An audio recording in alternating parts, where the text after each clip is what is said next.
Hey there, tubulars. Welcome to the latest edition of Lifestyle Tech. Now today I'm actually going to be doing a quick unboxing, on the Waring Commercial Xtreme blender here, the Raptor. Now of course I like to juice, put fruits and vegetables together, blend them up, and of course I burned up my last blender.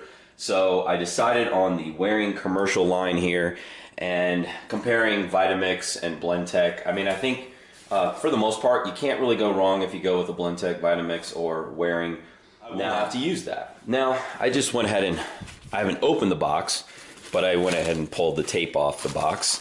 And what you're going to get here is your 64-ounce BPA-free polycarbonate canister there. If I can get the bag off of it.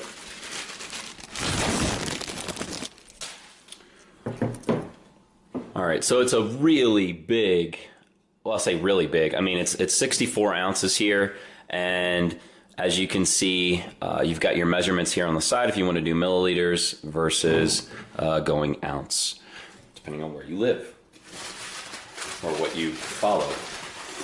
And of course, we have instructions. I'm a guy, so I probably won't read that. Just kidding. Just kidding. And as you can see, so this is actually most likely the lid here. Yep, snaps right into place. Boom. Now, I have to say, I don't have specs as of this time. I might weigh this thing, but it is heavy. The motor itself is heavy. This motor is really heavy, but certainly, in my opinion, commercial grade. Now, here's the thing.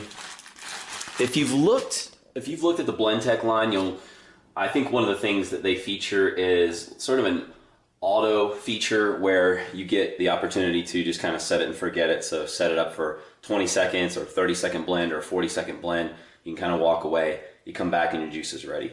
My thing, I love tech, but I really wanted something with like these toggle switches, something more of an analog setup where I could dial in the pulse.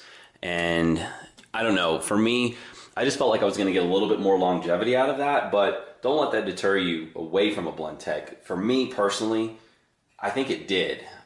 Even though I really like that automatic feature, I didn't want to take a chance. I just wanted to go a little bit of old school here, but I really feel like this is going to be able to blend up my fruits and veg.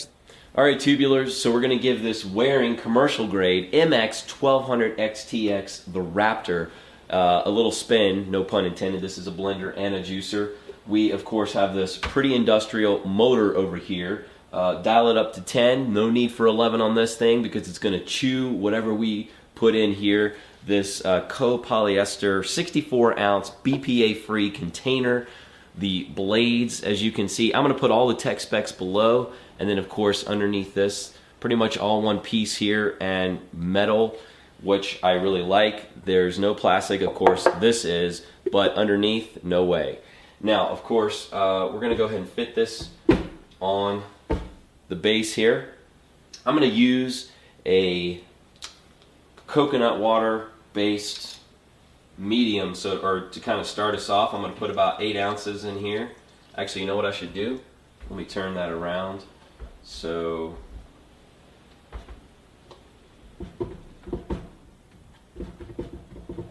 I can see what I'm doing. So I'm going to put about 8 ounces of coconut water in here to start. And what we've got a little bit of red chard and some green kale, about a cup and a half of each.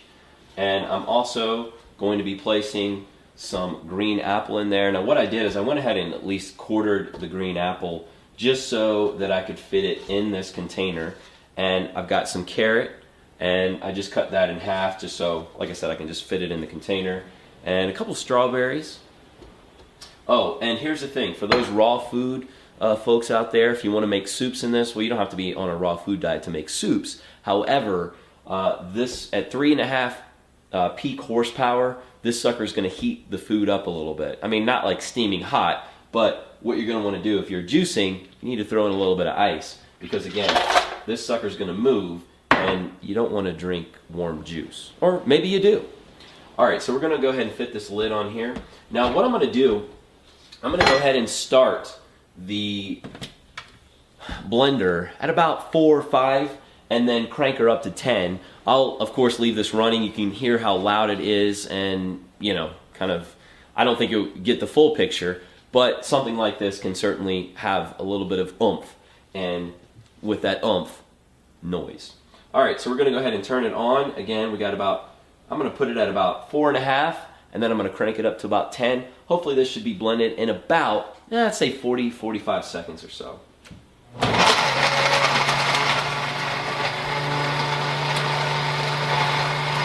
Alright, so again, this is at about 4.5. I'm actually using a shotgun mic, so straight at the blender. Now it's getting to the gravy. Alright, so we're going to go ahead and pull that up.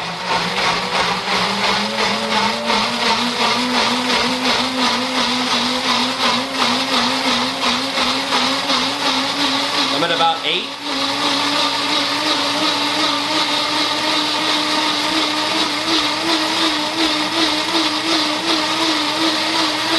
And that's at about 10.